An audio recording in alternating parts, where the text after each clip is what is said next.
Assalamualaikum warahmatullahi wabarakatuh, sahabat Joyo Santri Adventure. Oke, pada video kali ini saya akan menyimak sebuah konten. Ini dari kontennya Bang Heri Pras ya. Uwah senggol Heri Pras.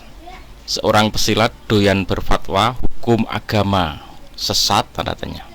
Oke, dari konten ini nanti kita akan simak betapa pentingnya kita itu jangan sendirian ya, jangan sendirian, itu penting sekali. Nanti seperti apa, kenapa itu penting sekali, kita simak dulu sebelum ke sana. Seperti ini. Sah diberikan karena guru sudah ngecek kamu sudah punya ilmunya. Nahu lancar, sorob bagus, Quran dikuasai, hadis paham, sorogan depan guru, layak ngajar, silahkan. Sekarang pagi main silat, malam kasih fatwa.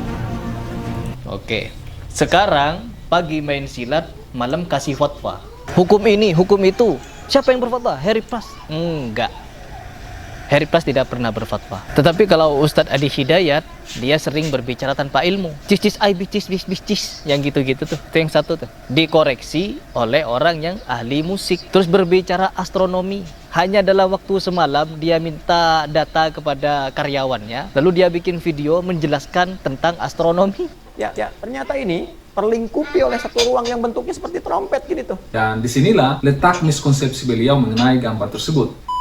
Jadi satu bintangnya aja bisa usia 400 juta tahun. Ini disebutkan satu ada bintang-bintang. Nah, ini juga salah satu miskonsepsi beliau mengenai usia bintang pada gambar ini. Jelas itu, berbicara tanpa ilmu. Ustadz Adi berbicara juga tanpa ilmu. Apakah pantas seorang yang tidak pernah sekolah astronomi berbicara astronomi? Ya, sama seperti saya. Kalau saya berbicara tentang agama dan mengemukakan fatwa dengan pendapat saya pribadi, itu tidak boleh. Tetapi apa yang saya lakukan?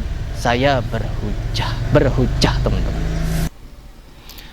Oke, kita coba simak sekali. Sah diberikan karena guru sudah ngecek kamu sudah punya ilmunya.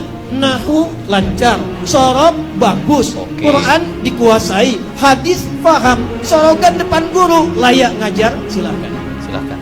Sekarang pagi main silat, malam kasih fatwa. Oke, jadi kalau ucapan dari Ustadz Adi Hidayat itu cuman sekarang pagi main silat, malam kasih fatwa.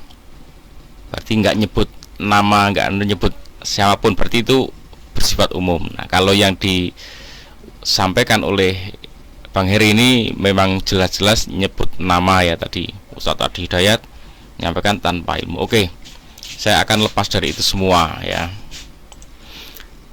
Yang ingin saya sampaikan sini, pentingnya kita itu tidak sendirian. Tidak sendirian itu menjadi orang yang pintar, sangat pintar pun itu jangan sendirian. Karena orang yang sudah sangat pintar, kemudian pengikutnya banyak, memberikan ilmu atau fatwa kepada pengikutnya, jamaahnya, itu kalau sekali terpleset, sekali terjadi kesalahan, maka akan memelesetkan, membuat salah sekian banyak orang pengikutnya maupun penggemarnya yang mempercayainya. Itu sangat berbahaya. Menjadi orang pintar sendirian, menjadi orang bodoh sendirian, apalagi sudah bodoh sendirian, udah tersesat kemana-mana. Walaupun kadang orang bodoh itu nggak merasa bodoh, enak, baik-baik saja, pergi kemana-mana, udah beragama juga dengan kebodohannya enjoy aja, bahkan sangat karena kebodohannya. Makanya ini menjadi nggak ada pilihan sebenarnya. Orang itu mau pinter ya jangan sendirian, bodoh jangan sendirian ya. Bisa dibayangkan tadi, yang pinter aja bisa seperti itu, bisa terpleset. Yang namanya masih manusia itu bisa terpleset, yang namanya masih manusia. Karena manusia, kalau yang nggak pernah terpleset itu malaikat, dia ada di posisi baik terus. Atau setan, dia nggak pernah terpleset jadi baik, buruk terus ya. Nah, manusia ada bainahuma, di tengah-tengahnya. Kadang dia menjadi sangat baik, lebih baik dari malaikat ya kan. Atau dia menjadi sangat buruk, bahkan lebih buruk dari setan gitu. Jadi dia membawa dua sifat yang bisa menghinggapi manusia, ya sifat malaikat, sifat baik, dan sifat setan.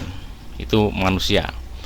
Makanya ini memang nah kayak Ustadz Adidat, nggak tahu kemarin di Muhammadiyah katanya, mungkin di Muhammadiyah itu bagus. Kalau di Muhammadiyah nanti kalau ada apa-apa, misalkan ada sesuatu yang disampaikan kaitan agama, kalau sudah di dalam organisasi itu nanti akan dikomparasi. Ini kalau menurut tarjih gimana? Apakah sudah sesuai dengan tarjih, dengan putusan yang diambil bersama-sama di Muhammadiyah? Kalau yang disampaikan itu sudah sesuai, berarti apa yang disampaikan itu sesuai dengan Muhammadiyah. Oke. Kalau nggak sesuai, nanti akan didiskusikan dulu di internal di Muhammadiyah. Itu alurnya ya, didiskusikan dulu sampai ketemu, wah ini kuat dalilnya dari berbagai macam sumber, ini sangat kuat. Akhirnya mungkin itu bisa dimasukkan masuk ke dalam himpunan tarjih, di upgrade, ditambahkan, karena ini sesuatu yang belum tercover dalam majelis tarjih, sehingga ditambahkan. Himpunan putusan tarjih itu yang awal-awal dulu tipis bukunya, semakin kesini semakin tebal karena ditambahkan keilmuan termasuk metode hisab itu ya, itu juga semakin detail, makanya semakin tebal. Nah, seperti itu teman-teman. Jadi ini pentingnya. Dan orang yang sendirian itu kadang merasa khusyuk sendirian, akhirnya dia sholat tahajud sendirian. Kalau orang udah merasa khusyuk sendirian, itu pun juga ada bahayanya. Bahayanya apa? Melihat orang lain yang ibadahnya masih belang-bentong, masih bolong-bolong, itu kadang dia gampang sekali menghakimi, sinis dengan orang-orang yang masih sedang belajar agama, masih tahap awal.